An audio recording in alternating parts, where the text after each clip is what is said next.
guess at it just a little more? Would the world be a better place? A nicer place? At MU Health, we're certain of one thing, that yes makes the world a healthier place. Yes is the strength to fight doubt, the fuel to find cures, and the unbreakable resolve to keep pushing further. At Mid-Missouri's only academic health center, yes isn't just changing lives, it's saving them.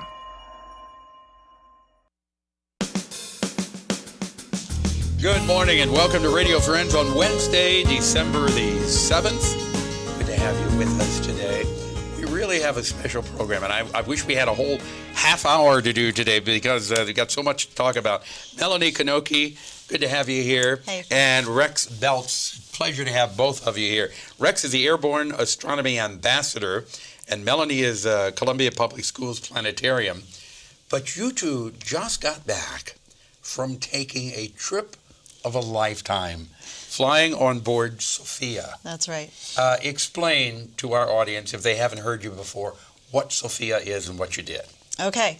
Well, I'll start off. SOFIA is a NASA aircraft. It's a NASA Boeing 747, and SOFIA stands for the Stratospheric Observatory for Infrared Astronomy. We've got some pictures. So while you're explaining, Travis, if you go ahead and go to the pictures for the people watching, on the internet or on television, you'll see, but for the folks on the radio, explain. So it's a 747 that NASA has modified. They cut a big hole in the back of the fuselage and stuck a 100-inch telescope on board. Yeah, and that's a beautiful airplane. And here you are. There's a picture of you and Rex getting on board the Clipper Lindbergh. Right, it was a former Pan Am aircraft. Yes, and this is where the telescope is where? It's in the back. Let's get the next picture. Okay. And I think you can see the next it. picture is showing you getting ready, right? Rex? Yeah, this is a picture from the mission director station, and it's looking towards the bulkhead where the telescope's back behind the bulkhead there. But the instrument that the telescope is using is attached on this side. Okay.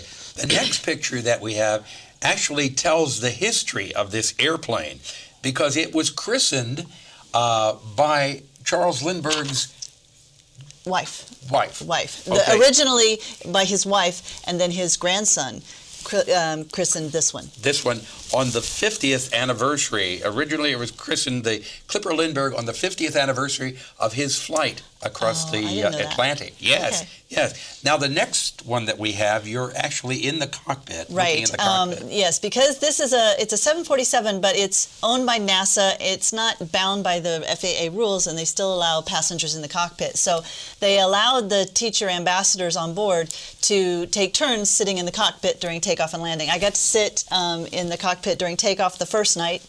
And I got landing on the second night. So there are three guys in this picture: the pilot, the co-pilot, and the flight engineer, and they were all three flying that aircraft when they took off. I mean, it was amazing. Yeah, and the next one that we have, we're looking at what here? This is the telescope. We are standing in the main cabin, if you will, and you're looking back towards the end of the aircraft, and you're looking at a scientist who is in the process of filling the instrument with liquid helium. That's how they kept the instrument cool, so that they could use it during the evening observing run. And now the next picture we have, there you are, Melanie. Yes. Now, is this at the telescope This is at control? the Educational Outreach Post.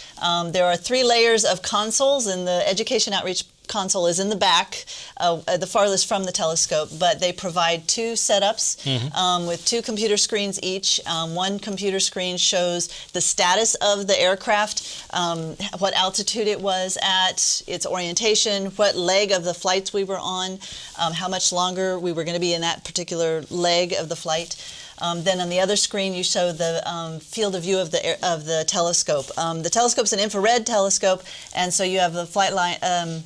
The light path coming into the instrument, but they split the beam so that some goes to visual, and that allows the people to. Yeah. And now here it looks like you're looking at just a computer.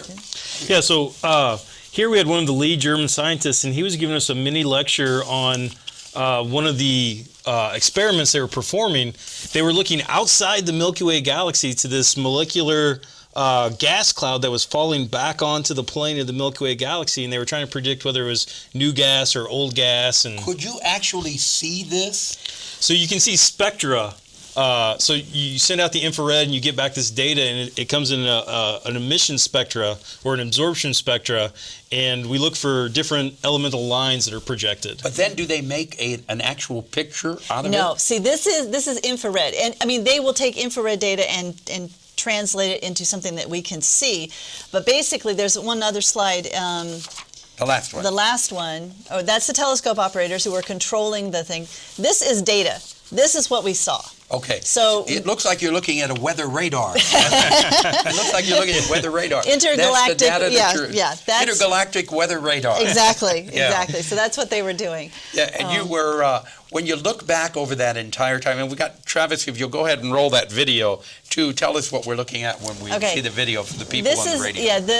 I took a video of just panning across the cabin of the aircraft while it was in flight, while observations were being made, and it doesn't look anything like an aircraft. You can see the windows on the side. Right. That reminds you of an aircraft, but everything else is totally foreign. It does not belong in an aircraft. Did when you look back over this, was it what you expected it to be or more? For me, Yes.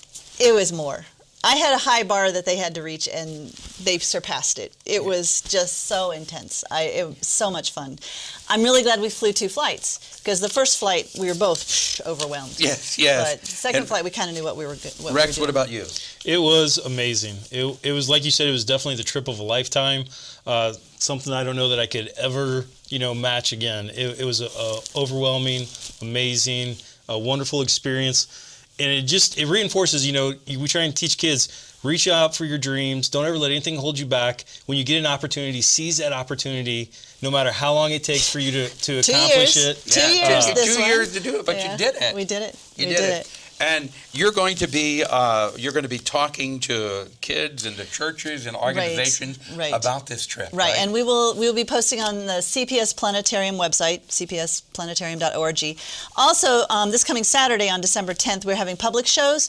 We're doing a 2 o'clock show, Astronaut. It's for younger kids. But the 3:15 show, we have 2 short new shows from NASA. One's on the International Space Station, and the other one is Journey to Mars. They're very short shows, so I am going to take the last 15, 20 minutes of that segment from 3:15 to 4:15 and talk a little bit about my SOFIA trip and show some pictures. You can get it all in there in 15 minutes? No, but I can touch the bait. I can do a little bit. Yeah. So And they were nice to you. they were very nice. It was the scientists, engineers, pilots, everybody involved was really incredibly That's so nice. wonderful to hear.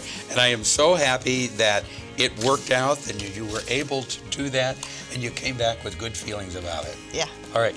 Please come back again. Okay. Okay. Good having you both here. And congratulations on that trip of a lifetime. It really was.